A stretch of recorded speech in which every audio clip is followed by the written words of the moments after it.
Greetings friends. Thanks for stopping by for a visit. If you enjoy the video, please subscribe.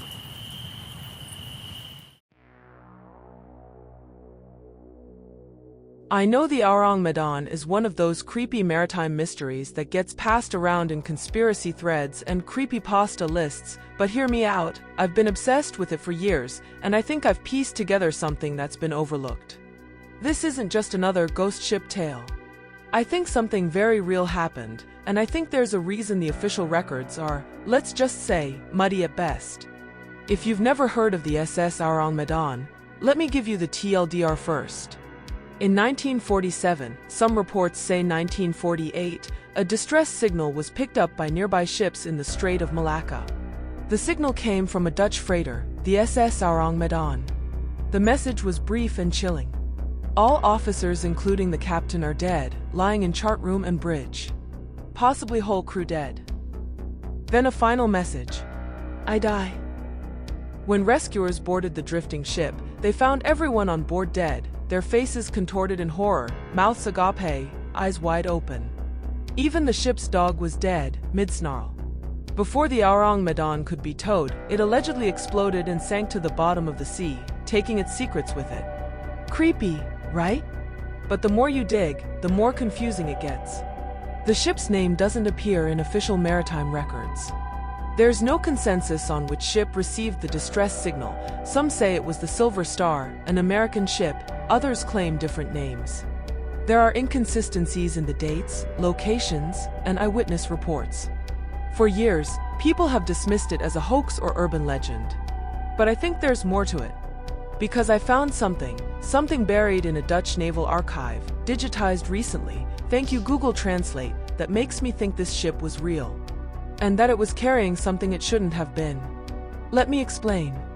In the late 1940s, the Dutch East Indies, modern-day Indonesia, were going through political upheaval. After World War II, Japanese occupation had ended, and Indonesia was in a violent struggle for independence from Dutch colonial rule. Many colonial powers were quietly trying to evacuate or repurpose chemical weapons stockpiles left behind by the Japanese. Here's the weird part. I found a shipping ledger from 1947 tied to a Dutch merchant line registered in Jakarta under a fake name, Orang Medan Handelsmaatschappij, which roughly translates to Medan People's Trading Company. One of its listed ships? The Orang Medan. Just one letter off from Orang Medan. That ship was listed as carrying chemical drums, destination unknown. That ledger was pulled from the public records just a year later. You don't need to be a conspiracy theorist to put two and two together. The Orang Medan may have been transporting illegal chemical weapons, possibly phosgene or nerve gas, and something went wrong. Phosgene is a World War I-era choking agent. Colorless, smells like musty hay, and can kill in minutes. If the storage drums failed, a leak in a confined ship would have caused horrific asphyxiation. The frozen expressions? Classic symptoms of convulsions and respiratory failure. But there's more. Way more. Okay, this next part is going to sound like science fiction, but bear with me. A retired radio operator, who I won't name, he's dead now, RIP, kept a blog before he passed. In one post, archived here, he talked about mysterious marine radio signals from the 1940s that were never explained. One, in particular, caught my attention, a repeating SOS signal intercepted intermittently for decades after 1947. He described a static-filled Morse code message containing fragments eerily similar to the Orang Medan's final broadcast. Some theorists say it's impossible. No transmitter could have powered itself that long. But there's a weird pattern in maritime lore, people claiming to hear the Orang Medan signal in later decades, especially around the Strait of Malacca. I contacted a ham operator in Singapore. He told me something that gave me chills. I don't mess with 12 MHz range anymore. Too many dead voices. He wouldn't elaborate. This is where it gets nuts. I found an obscure letter written in 1952 by a missionary in the Solomon Islands. It's preserved in a church archive, scanned, barely legible, where the missionary describes tending to a half-crazed man who washed ashore in 1948. The man, a Javanese sailor, spoke of a death ship with drums that hissed, and men dying in their sleep, their spirits screaming into the wires. The man was convinced that something on the ship was not human. He said it woke up when they opened one of the sealed containers. He died a week later, from what the missionary called invisible burns. That part was underlined. You're probably thinking, what, like a cursed object or alien entity? Maybe not aliens. But what if some of those Japanese experiments during the war, like Unit 731, weren't just on humans, but with things that should never have existed? Biological anomalies. Engineered pathogens. Maybe what was on that ship wasn't just poison gas. Maybe it was alive. So, why hasn't this been talked about more? Simple, plausible deniability. The Arang Medan left no official trace. No wreck found, no death records. Even the supposed rescuing ship, the Silver Star, changed ownership shortly after the incident and was decommissioned in the 1950s. Try looking up logs, conveniently missing or lost in transfer. Some theorists believe the ship was actually part of Operation Paperclip. Yes, that Operation Paperclip, where former Axis scientists were absorbed into Allied powers post-World War II. The theory goes that a Japanese or German scientist with knowledge of chemical biological weapons was being smuggled along with samples, and the samples got loose. Of course, that's just a theory. But the total erasure of records is suspicious. There's even a declassified CIA memo from 1959 that mentions the Arang Medan, briefly. It speculates on the possibility of mass poisoning and then dismisses the whole thing as hearsay. But that's the only official acknowledgement I've ever found. So what really happened? Here's my theory. The Arang Medan was a Dutch freighter operating under a false name, used to illegally transport leftover Japanese chemical weapons, or worse, out of the East Indies during the chaos of decolonization. Somewhere along the Strait of Malacca, one or more containers ruptured. The gas, or biological agent, quickly killed everyone on board. But that's not all. Some kind of chain reaction, chemical, biological, or something stranger, caused internal fires, leading to the ship's explosion. That's why no wreckage was found. The survivors who saw the bodies were silenced. Or maybe they didn't survive long either. And the signal? Maybe it's a coincidence. Or maybe that signal wasn't sent by a man. Maybe it was the cargo. I know this sounds like a blend of Clancy and Lovecraft. And maybe it is. But there are too many little threads, obscure logs, missing files, ghost signals, that don't quite add up unless something really bad happened on that ship. Was it chemical warfare? A failed secret experiment? A sentient bioweapon? I don't know. But I think there's a reason the Arang Medan story never truly dies, because someone, or something, doesn't want us to forget. If you've got more info, or access to Indonesian naval records, drop it in the comments. I think this rabbit hole goes deeper than we think. Stay curious. And stay away from 12 megahertz.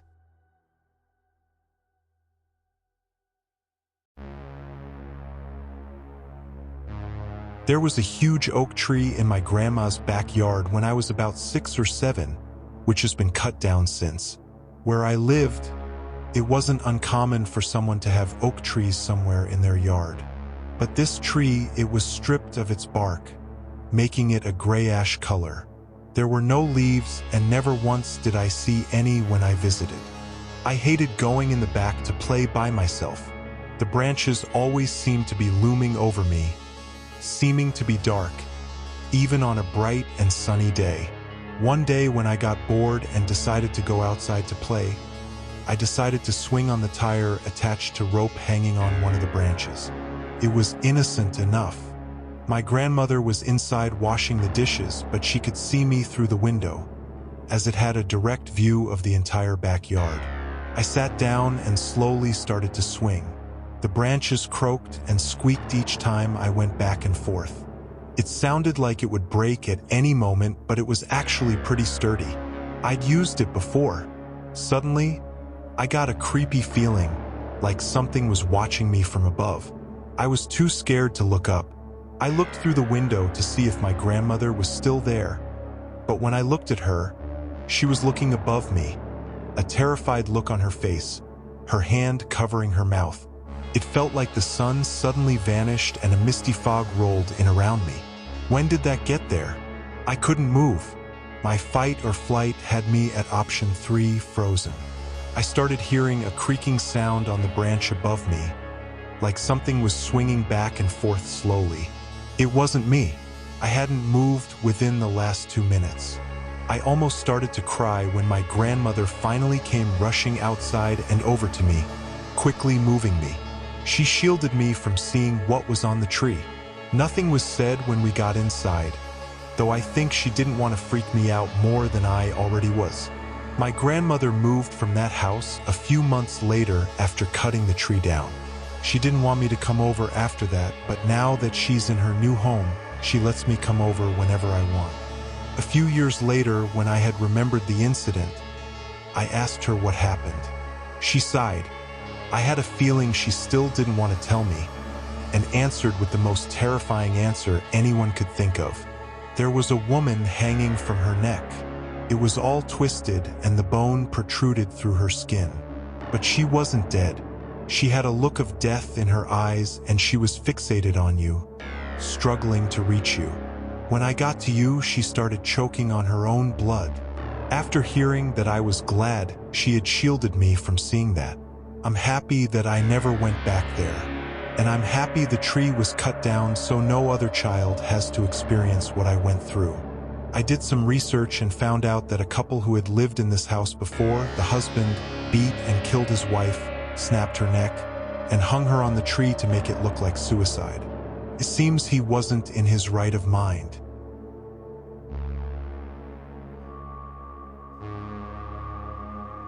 My name is Julie Winters. I was born on December 13th, 1996. I should be 39 years old now, but I'm not. I'm 24. I've been 24 for 16 years. I can't grow older. I can't die. I've tried both. I was here before. You were here before. All of us were here before. But somehow nobody remembers. Nobody ever remembers. Only me. It's the same thing every time. December 31st, 2021.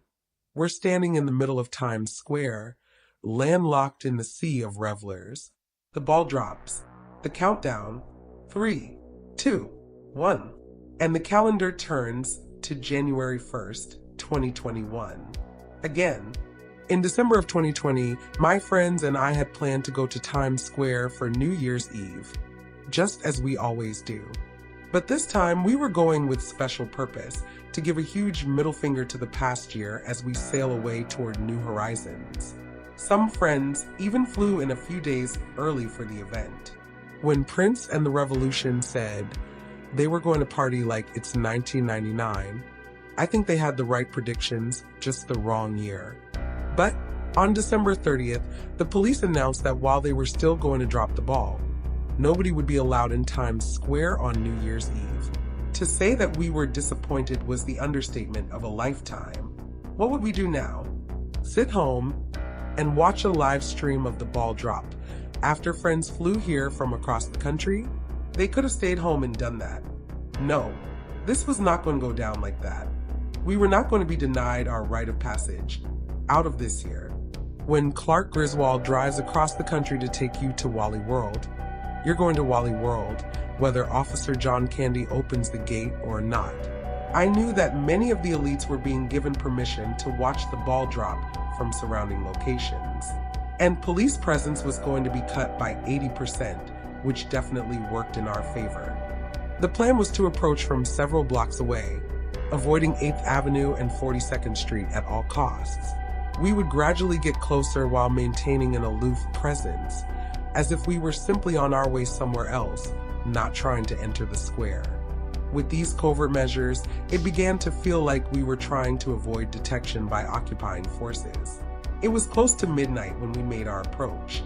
We couldn't go in early, or we'd risk being pushed out of the area completely by the police before the ball dropped. As some random, nameless pop star finished a bland cover of a John Lennon song, the 30-second countdown began. When the countdown hit 15 seconds, we picked up our pace. 10 seconds, we started running.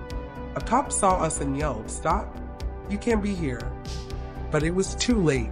We were already there, less than a block away from the ball as it was landing in perfect view.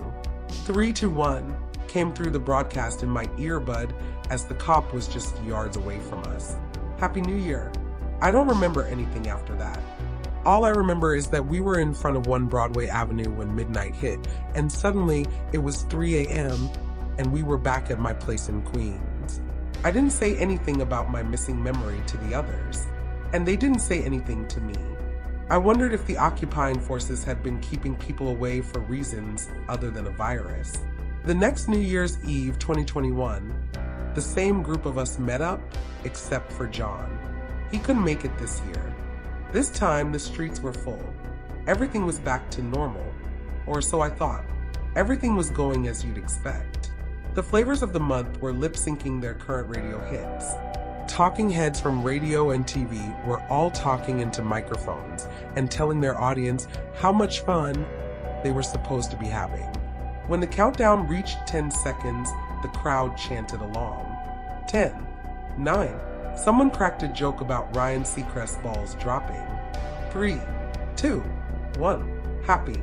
And that's when I came to consciousness back at my apartment in Queens, along with my friends. The same friends, including John, who couldn't make it this year. I turned on my TV and flipped through the playbacks of the celebrations. The number 2021 was splashed everywhere, even across the huge plastic glasses that they were all wearing. My phone said it was January 1st, 3 a.m. Just 3 hours prior, it was December 31st, 2021. I woke up the next day, thinking of what a strange dream that was. That is, until I started flipping through social media posts. Everybody was wishing everyone a happy 2021. I thought I must still be dreaming, but the dream didn't end. I continued living every day, just as I had the year before. I knew when many things were going to happen before they happened. Some of the things that I didn't remember would hit me after they happened, making me laugh. I tried seeing a psychiatrist. I didn't tell them that I still thought I was repeating the previous year. I presented it as a thing that temporarily plagued me, but I was now aware that it was not real, and I was just trying to figure out how it happened and work with the fallout of it all. When the doc asked me if I still think I'm repeating the previous year, I hesitated before stumbling and saying no. I think he knew I was lying. My birthday came again on December 13th, and I turned 25. Again, as I had the year prior, before time reset. Again came New Year's Eve in Times Square. And again, at midnight, I awoke at 3 a.m. in my apartment in Queens, celebrating January 1st, 2021 with the same friends. And it happened again. And again, I tried changing things over the year, thinking that I did something wrong and needed to fix it in order for time to finally continue moving forward. None of this worked. After my 8th time repeating 2021, I decided that I couldn't take it anymore. I was going to end it. In mid-July of that cycle, I drove across the George Washington Bridge. Halfway across, I pulled over to the side and leapt. My next memory was of waking up in my apartment in Queens at 3 a.m., January 1st, 2021. I can't even die. No matter what happens to me, time keeps resetting. This year, one thing changed. After the ball dropped and the countdown hit 0, I did not suddenly wake up at 3 a.m. in my apartment. This time, on the stroke of midnight, we stayed exactly where we were on the street in front of 1 Broadway Avenue.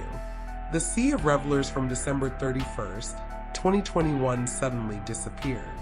1 second prior, we couldn't move. Now, we were standing alone in front of the ball, streets empty. Still New Year's Day 2021. Just no 3-hour time and space shift to my apartment. I no longer care if I am deemed mad or insane. I am telling my story publicly in order to try to find anybody else who remembers the reset. I haven't yet met anybody who remembers. So, I am now casting the widest net possible by telling my story online. Please contact me if you remember. There has to be someone.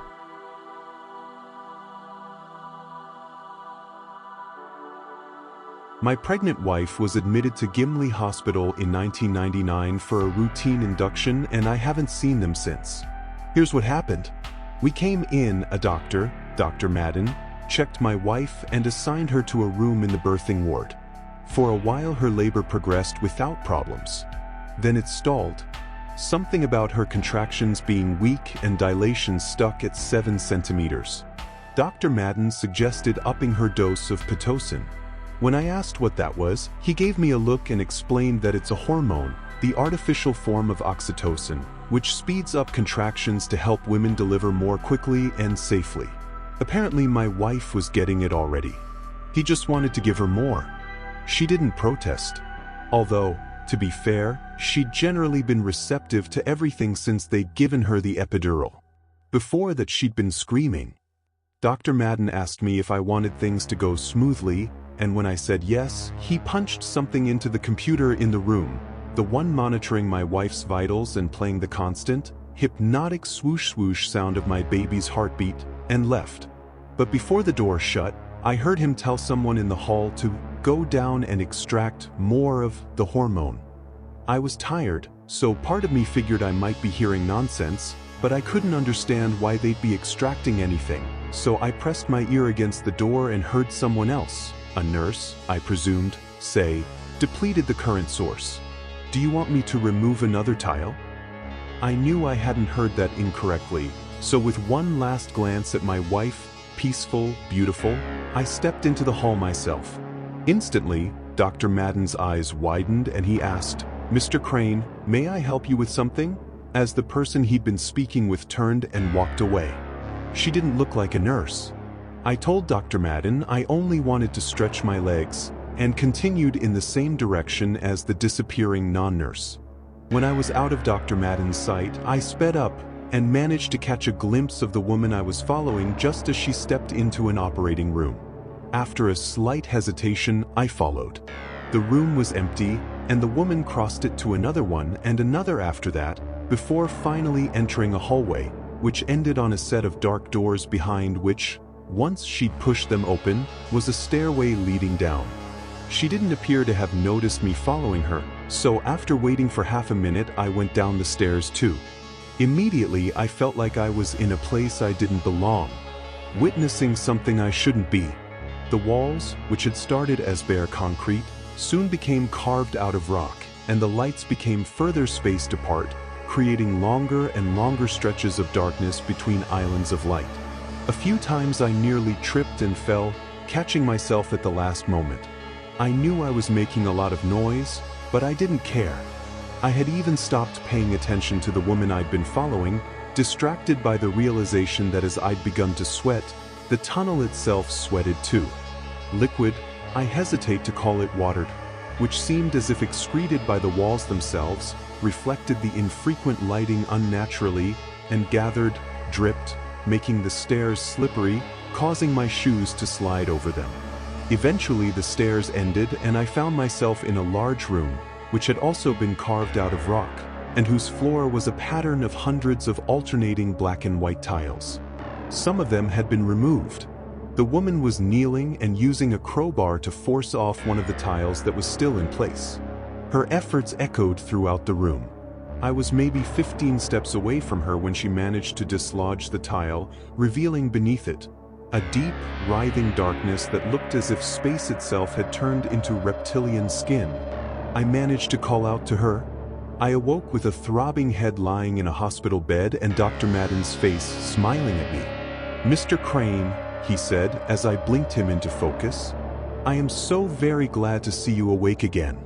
You appear to have taken quite the fall, ending with a nasty blow to the head." "Where's my wife?" I asked him. "In the birthing room," he assured me. "And don't worry, you haven't slept through the big moment." "Is she okay?" He seemed taken aback. "Of course. In fact, she's doing very well, and her labor is progressing splendidly after her new dosage of Pitocin." I leapt out of bed, or tried to. I was restrained. "For your protection," Dr. Madden said, explaining that because of my head injury I could be concussed, confused, or unstable, leaving it ambiguous whether he meant physically or mentally. I ordered him to release me.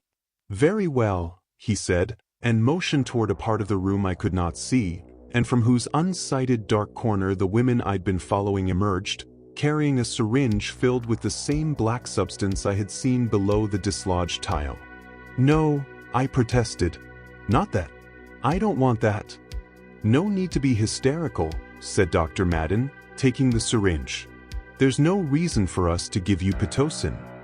Then, much to my surprise, he undid my restraints and allowed me to run out of the room. I was in an unknown part of the hospital. I tried to catch my bearings. I tried to find a sign, anything to help me navigate and return to my wife, but there was nothing. The walls were bare. What's more, in whatever direction I tried to run, the hospital itself seemed to fade out of materiality, its transparency falling enough to reveal, behind the walls, a star's cape. I was hyperventilating. I was in a wheelchair, rushed into an operating room, the same one I'd passed through earlier, but this time it was prepped for a procedure. I was lifted out of the chair and placed on a cold table. Above me there was no ceiling, only stars embedded in writhing reptilian skin which descended, and when I shut my eyes in terror, instead of darkness it was my wife's hospital room I saw, and Dr. Madden standing beside her, and my wife was giving birth, but as she did her skin darkened and thickened and she became unhuman, and the baby, crowning, was something else entirely, something horrible, something alien. I barely evaded the 18-wheeler, which roared past, honking. I was crawling along the dry, unpaved shoulder of a highway. Sutures ran down both sides of my face. My head was shaved. I hadn't had sutures. I had had hair. When I looked around and saw the empty field before me, I remembered that there'd been a hospital here, Gimli Hospital, where my pregnant wife had been admitted for a routine induction in 1999. I stepped into the middle of the highway, stopped a car and asked what day it was. February 29, 2024, the petrified driver told me. 25 years. What about the hospital? I asked. What hospital? She said. There was no hospital here and never was. Later, when I had regained more of my senses, I did research and discovered that indeed there'd been no hospital there. As for my wife, I learned from my grieving in-laws that she had died in a car accident in 1999. She'd been pregnant. I had been in the accident too and survived, but ever since I had suffered bouts of delirium and entered into confused states in which I talked endlessly about Gimli Hospital and other insanities. Perhaps I would have believed them if not for one thing. Several weeks ago, I came across an online story written by someone trapped inside a hospital. You can't imagine how my mind convulsed when I read that this was Gimli Hospital, a hospital which, in their words, exists only if you believe in it. Since then I have found several more references to Gimli Hospital and disappearing hospitals more broadly. Writing this is my attempt to force my mind to remember. Maybe if I remember the rooms, the layout, the smells, the sounds, I can make the place manifest again. Maybe my wife is still there, still giving birth. Maybe not. Maybe she was abducted. We were both abducted. There may be aliens here on Earth already, buried underneath, living and using us to breed. If only I could find more evidence.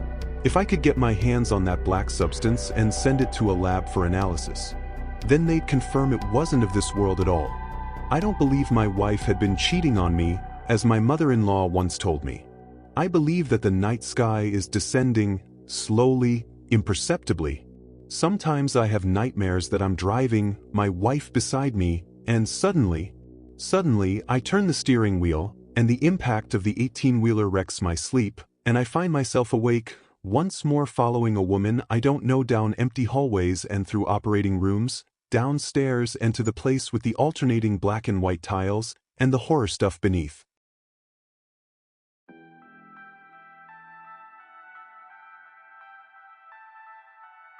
It's taken me quite some time to decide whether to tell anyone about this. With Mardi Gras coming up again soon, I wanted to make sure people were warned and know what happened. Something happened at Mardi Gras last year, and it's being covered up. Every word of what follows is true. My friends and I decided to go to New Orleans for Mardi Gras. I've always heard that the city was a non-stop, 24-hour, year-round party. I've also heard that the days leading up to Mardi Gras take this to the extreme. There were 3 of us altogether. Myself, Chris, and Sam. We decided to arrive 3 days early and build up to the actual day of Mardi Gras. We drove down, taking turns at the wheel so we wouldn't have to stop at any hotels along the way. Saturday was our first night there. We're from New Jersey, where it was about 30 degrees Fahrenheit when we left. But when we arrived in New Orleans, it was in the 80s and very humid. Our hotel was right on the Mississippi River, and our room had a waterfront view. We settled in, cleaned up, and went out to walk around and check things out. We slowly aimed ourselves toward the French Quarter, checking out as much as we could along the way. I was a bit shocked that we could just buy beer from vendors right on the street and walk around, unbothered by police. We can't do that in Jersey. All in all, we had a great time, great food and drink, and retired to the hotel around 4 a.m., while the city was still buzzing. As tired as I was, it took a while to fall asleep, due to the loud people partying in the hallway and surrounding rooms. Sunday, we went to check out Harrah's, the casino, and then we made it back out to the streets for the atmosphere and alcohol once again. While walking around, we met a girl named Antoinette, Tony for short, who told us that she was a local, and that she was going to college there. Tony suggested we all go to a little restaurant just slightly out of the area, called Le Bon Temps, pronounced Les Beaux Temps. That translates to the good times in English. We all headed down together, and it was a pretty cool little place. While we were there, I witnessed something that I had previously thought was only done in sitcoms. In the middle of our dinner, the door to the kitchen flew open, slamming against the wall. Out from the kitchen walked a large man, using one hand to carry a smaller employee by the back of his shirt collar. The guy being carried looked like there was something wrong with him. His eyes were half closed and bloodshot, while his face was almost pure white, completely void of expression. The larger man carried him by the back of his shirt all the way across the restaurant to the front door, where he pushed him outside and shut the door behind him. On his way back to the kitchen, the large man said, "Sorry folks, but you just can't show up to work stoned out of your gourd like that." There were some giggles from the patrons in reply.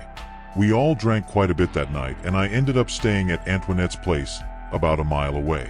Chris and Sam said they were going to stay out for a while longer and then go back to the hotel. The next day, Monday, I texted my friends that I'd meet up with them later that evening. I spent the day with Antoinette, and we had a great time. I started wondering if this was too much for me to be getting into, allowing myself to get involved with a girl like this when I lived so far away. She was definitely someone who I would want to pursue a relationship with, but I knew I'd be leaving town without her in just a few days. I decided to push these thoughts away, and let the proverbial chips fall where they may. We had 2 more days. Anything could happen. While Tony and I were walking back downtown later, I noticed there was a girl walking about a block behind us who seemed to be pretty out of it. I couldn't tell if she was drunk, high, or what. Tony told me to just ignore her, as she hurried me along. Once we got to the corner where we were meeting up with Chris and Sam, things began to get strange. As we were crossing the street, I felt a hand on my back, almost like someone was pushing me, although rather weakly. I turned around, and realized that it was the girl who was walking a block behind us earlier. She wasn't actually pushing me, though. It appeared that she needed to hold on to something to avoid falling over. We stopped and asked her if she was okay, and she just sort of grunted. At this point, I think we all became concerned. She started mumbling a bit, saying things like, "My name is Emily. I was with friends, but now I'm here, and I live here that way," pointing in a direction that was blocked by a parade route. I asked her, "What happened? Did you lose your friends?" To which she did not reply. We were standing right in front of a Burger King. I asked the crowd if someone could get a cup of water for her. Everyone who heard me just looked the other way and kept walking, some giving me the evil eye, as if I had done something wrong. A BK employee near the door said, "You get her out of here now," slamming the door shut. I noticed that Tony was staring at Emily with a very serious look on her face. Tony whispered into my ear, She isn't drunk. We should get out of here, I replied. But shouldn't we help her? She's really messed up. We can't leave her here to die. Tony begrudgingly said, all right, but let's make this quick. We each got on one side and carried Emily along with us down the block, where we came across a security guard standing in front of a parking structure. I stopped and asked the guard if they could help. I explained that we didn't know what was wrong with her, but that she needed attention and possibly a ride to the hospital. The guard looked at me like I was stupid. Tony gave her a shrug. The guard then refocused on Emily. She reached into Emily's backpack, rifled around a bit, and pulled out an ID card. The guard then said, I'll take care of this and get her an ambulance. You can go on your way. Tony started pulling me along, as I said, thank you, to the guard. As we were all walking, I asked Antoinette, what did you mean when you said she wasn't drunk?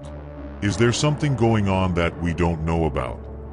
Tony just said, there's a lot of strange things going on around here that you don't want to know about. And neither do I. My friends kind of laughed, and we moved along.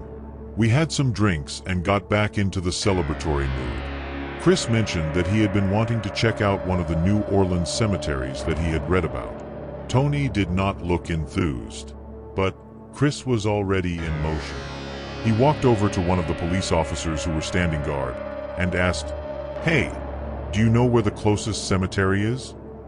The officer looked him dead in the eye and stared for a few seconds. Then, and no, this is not a joke, even though it sounds like a bad slasher movie line. He said, there's one just a few blocks over that way, but you don't want to be going down there. Chris smirked. Why not? The officer replied, and again, he really said this. It's not just a cheesy line from a horror movie. They don't really like your kind over there. I have to be honest. I was kind of freaked out by this interaction. And Tony wasn't looking happy. Chris said, come on, nothing's going to happen. This isn't a horror movie. After a long sigh, I replied, I guess it can't hurt. I've heard that the cemeteries are a sight to see around here. We embarked on Chris' quest, much to the chagrin of the rest of the group. There was quite a change in the look of the city as we got closer to the cemetery. It went from historic New Orleans chic to something much less visually appealing. As we drew closer, I started to see and feel eyes on all of us. As we walked the final stretch to the cemetery entrance, there were at least a dozen people standing on their front porches and in their front yards, looking at us like we were about to do something really stupid. We shouldn't be here, Tony said quietly. Well, we are here, so let's just be quick about it, I said. When we got to the front gate, it was locked. Apparently, visiting hours were over. Oh no, I guess we have to leave. Too bad, said Tony. Despite our misfortune, we could still see all of the large, creepy, and wonderful burial structures through the wrought iron fencing. Because New Orleans is below sea level, bodies are buried above ground. The arrangement of the structures in the cemetery actually looked like a small city. A city of the dead. The eyes were now piercing the backs of our heads, and we knew something was going to happen if we didn't get out soon. But Chris started walking the perimeter of the fencing until he happened upon a crevice big enough for him to try and squeeze through. He told us to follow him. I was hesitant, and Tony was telling me that we need to leave, but I figured a quick adventure inside couldn't hurt. We'd be gone in a few minutes, not even enough time for police to arrive and catch us. So, we all squeezed through, one by one. It was getting pretty dark now, and this was really starting to feel wrong. I was just waiting for the doors to start opening and the dead to come out and greet us. I decided I was done with this place, and said to Chris, all right, we're going back. This is just disrespectful, and the locals obviously don't want us here. He shot back, scared, huh? I ignored him. We all squeezed back out, one at a time. Tony went just before me, and I was the last one out. I had a feeling like someone else was behind me, even though I was the last one. Before going through, I looked behind me, and I could swear that in the darkness, the door on one of the structures looked like it was sliding open. I could even hear the faint sound of a cement block scraping across the ground. I'm sure it was just my imagination, but this made me decide to get the heck out of there with the quickness. We walked silently at a much quicker pace back to the more populated downtown area. The noise and lights in the French Quarter seemed to welcome us home. Today, the streets were twice as crowded as they had been the night before. This was the big day. Tons of new tourists filled the streets, to the point that we literally couldn't even walk on Bourbon Street. We attempted to, but got stuck in the crowd like someone had tried to fit 100 crayons into a box that was only meant for 50. If anything happened here, we simply wouldn't be able to move or get out of the way. For the rest of the day, we stuck to the side streets. As the parades carried on, it became more and more difficult to even go anywhere else, as they were blocking the streets, and thus blocking any way for us to go in the direction that we wanted. At this point, we kind of gave up and decided if we can't beat him, we join him. "Let's just go watch one of the parades," I said. The others were indifferent. We all grabbed drinks and walked toward one of the main streets of the city as nightfall was beginning to close in on us. On our walk, we came upon some sort of dance troupe in the street. There were probably a dozen people in the troupe, all dressed in dark red, tribal-looking outfits. Along with their dance, a few played hand drums, and they were all singing in what may have been French. I couldn't understand what they were saying, though. At some point, the woman in front who appeared to be the leader of the troupe caught my eye and stared with a look as if she was not happy to see me. I saw her look over at Antoinette, then avert her gaze as if she had been caught. "Let's go," said Tony. As we walked away, I looked back and saw that the woman was staring again, with the same unhappy look on her face. A few minutes later into our walk, we started to see ahead down the street where it was looking more and more congested with people, to the point of it looking like the main floor of a sold-out rock show. I wondered how these people could deal with being so compressed together. Tony spoke up. "We want to stay away from anything that crowded," she said. The rest of us agreed. I said, "Well, let's just get a little closer. We don't have to get right in the pit, but I do want to see what's so exciting over there." We kept walking. As we got closer, something started to seem a bit more clear. Not all of the people were making noise because they were having fun. Some of the merry-making noises turned out to be screams.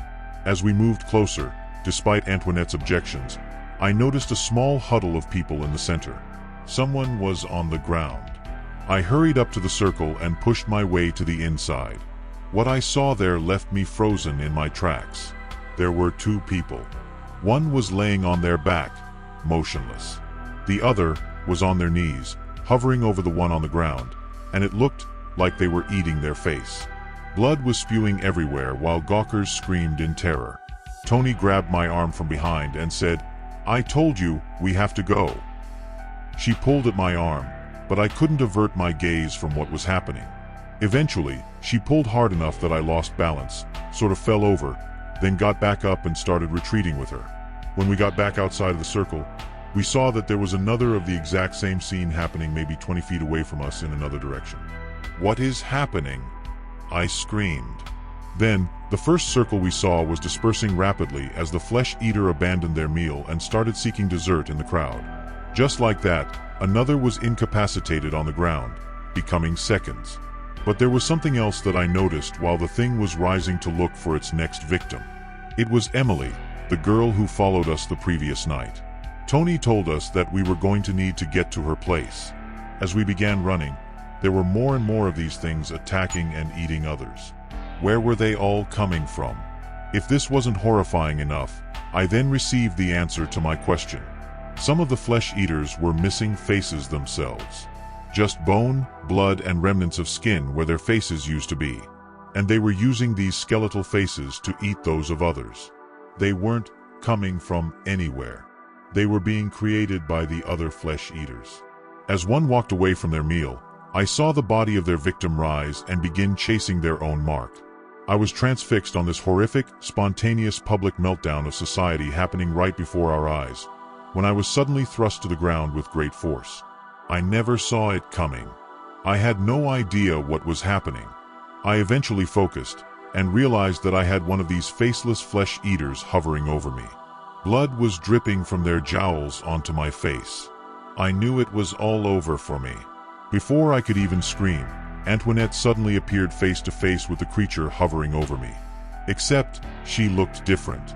Her eyes were blood red, and she appeared to have a large set of fang-like teeth protruding from her open mouth. She used one hand to pick up the creature, bringing it face to face with her. She stared directly into its eyes and let out a guttural, terrifying sound like I've ever heard. Whatever this was, the creature was afraid of Tony. She dropped it, and it scrambled off immediately. She looked at me with her new face and shouted, "Get up and follow me. They won't touch you now." We ran behind her the rest of the way, tears in my eyes as I tried to figure out what was happening. When we got to her place, Tony locked the doors, and then shook some sort of liquid out of a bottle onto the floor in front of each of the doorways and windows. "This won't be over until morning," she said. Her face was back to normal now. We all stayed together in the living room that night. I knew that Tony would keep us safe. When daylight broke, she alerted us that it should be safe now, but that we needed to leave the city and go home immediately. We piled into her car so that she could drive us back to ours at the hotel. As we drove, I noticed that the streets were now empty, save for what appeared to be cleanup crews picking up the aftermath. Some were power washing the ground where there appeared to be dark stains. There were no bodies, and no flesh-eaters out seeking breakfast, from what I could see. We were all dead silent for the entire drive, focused on what was happening outside our windows. Tony turned on the radio to a news station, and they were reporting that several people had died in what they called parade float accidents the prior day. As Tony said goodbye to us, she hugged me and put a note in my pocket. I haven't had the courage to read it yet.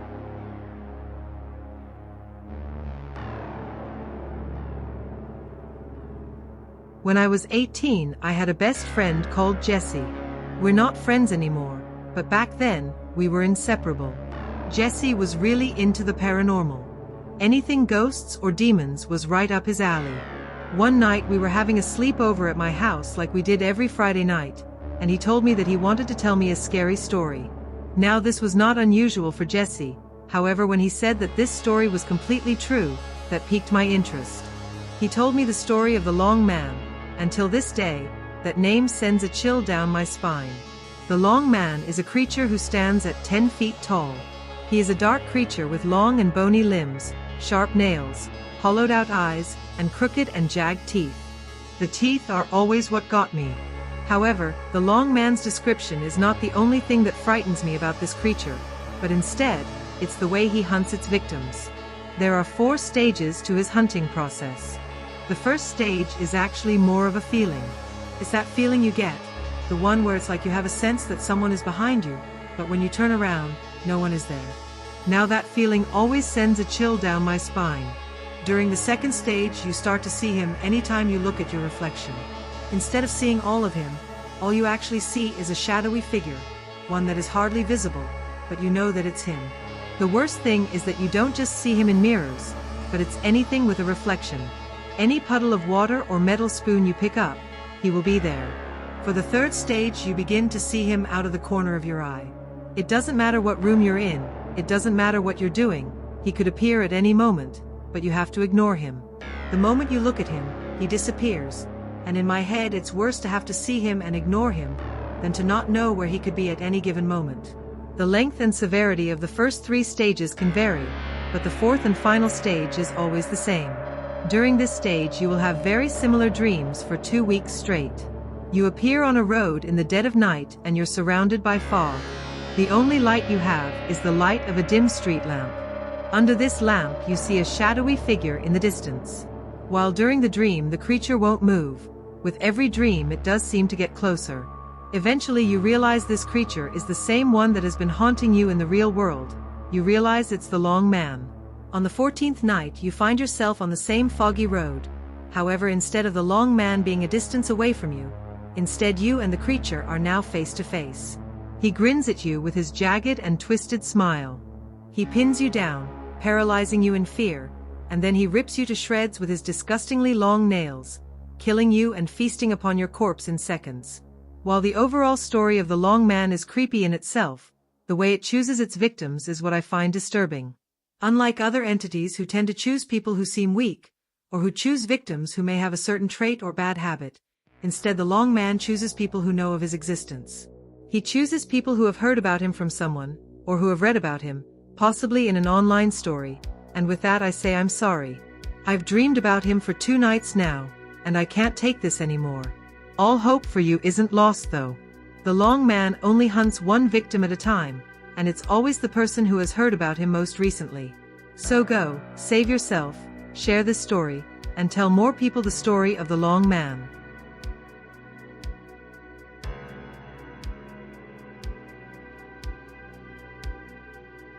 The lake had been discovered 2 miles below Antarctica. I had been selected to explore it. Lucky me. The diving suit was old, rusty, and already laden with valves and tanks. Now the technician wanted to add another piece of equipment. What's this? Sonar. It'll tell you how far away you are from the roof. And the bottom, once you're in range. This wasn't on the equipment list. Don't I have a depth gauge already? The lake is under pressure from the ice. We had to freeze the airlock into the shaft to stop it from flowing up. Your depth gauge won't be accurate. Besides, we don't know how even the bottom is. This will tell you if you're about to go down a trench or something. And the emergency plan is still the same? Yep. Drop weights, pop the airbag, hit the roof. Then use the beacon lights to navigate to the airlock. The chemical heaters and emergency tank should be just enough for the ascent. You might not even die. I reluctantly attached the heavy sonar device to diving suit's arm and clambered inside. With the electric heater already on, I was sweltering in the airlock. When the light finally flashed green, the freezing water rushing in was a relief. The lower hatch opened and I clumsily hopped down. Forget any notions of sunlight. Under 2 miles of ice, every photon had been extinguished long before it could hope to reach me. The beams of my lights and the blindingly bright beacons stretching out along the ice from the airlock were the only things visible in the cloudy, mineral-rich water. Below was the sort of darkness reserved for the deepest caves and crevices of the world. An inky barrier that was only wounded by the touch of a torch, furiously reclaiming its territory whenever the beam moved away. But where light was blocked, sound penetrated perfectly. A slow, subsonic rumble resounded through my bones, even through the metal suit. The teeth of the ice grinding against rock as the mass of a mountain range shifted imperceptibly over my head. As I sank, I made sure my camera was transmitting, panning it across the ice above me before aiming it down into the depths. When I swiveled it back up, the airlock lights were gone, swallowed by the murk quite a bit faster than I thought they should have been. The suit's manipulators were clunky at best, but after a bit of struggle I pulled the trigger on the sonar. A loud ping reverberated and the light-bright quality display on my arm showed a flat line above me and nothing below me. A digital readout quantified the minimal information. Distance to floor. INF distance to ceiling, 107. I continued to descend.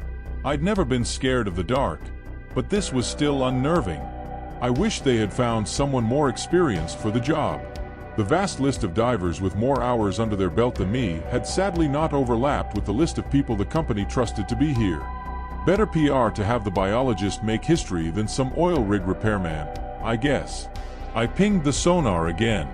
I was now sandwiched between 2 lines, and my thermometer was starting to climb.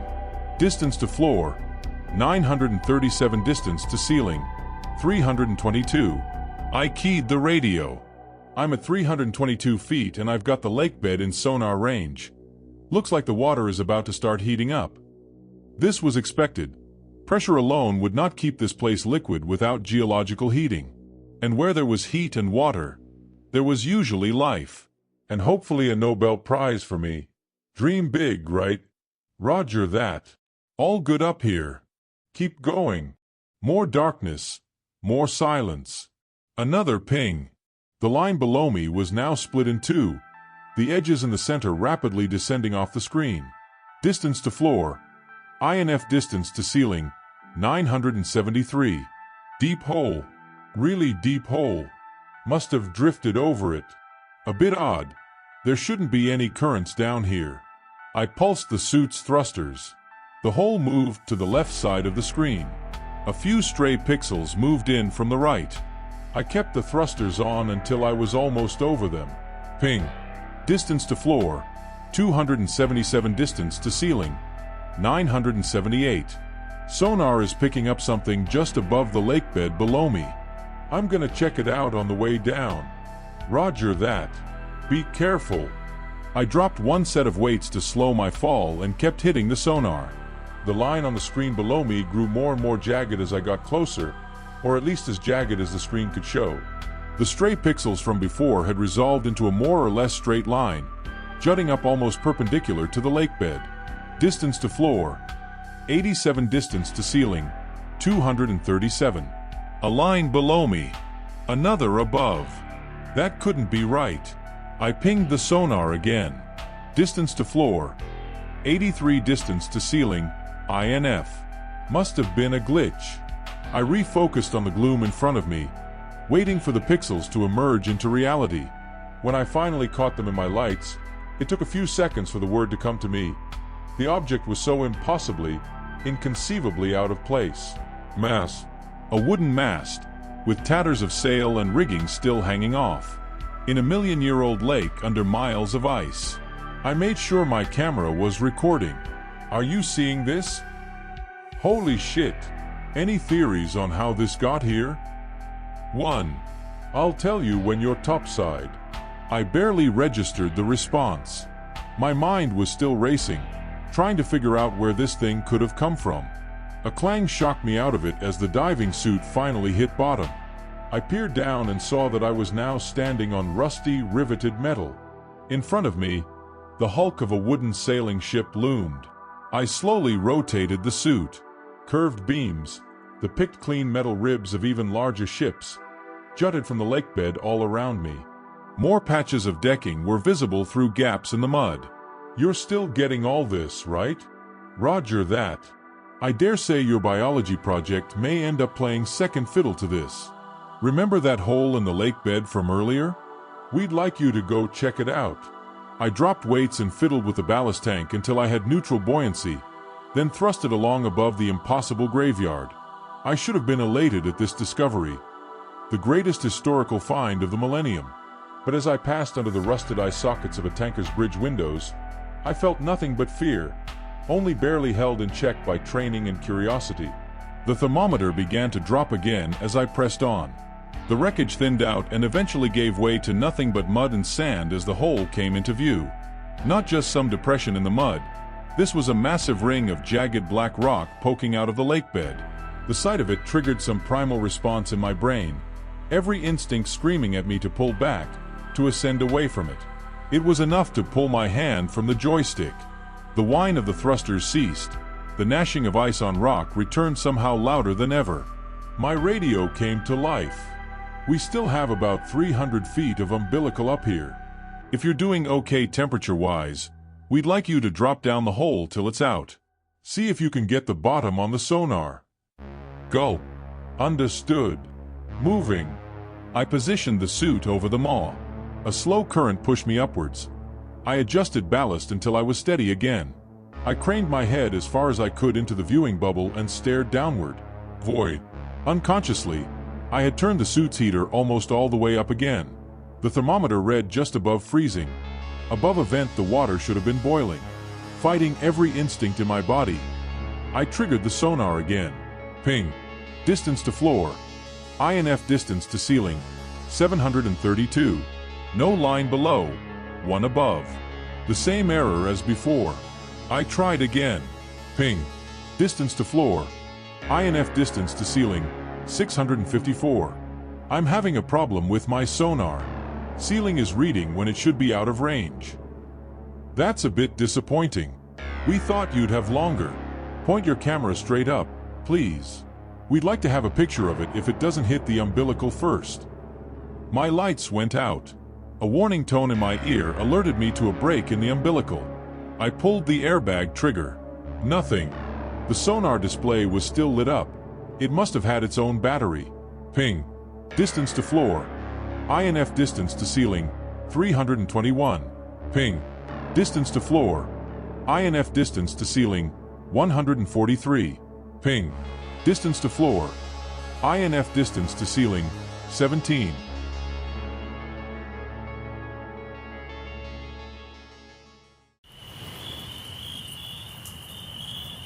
Thanks for watching. If you want to hear more stories like these, please like and subscribe.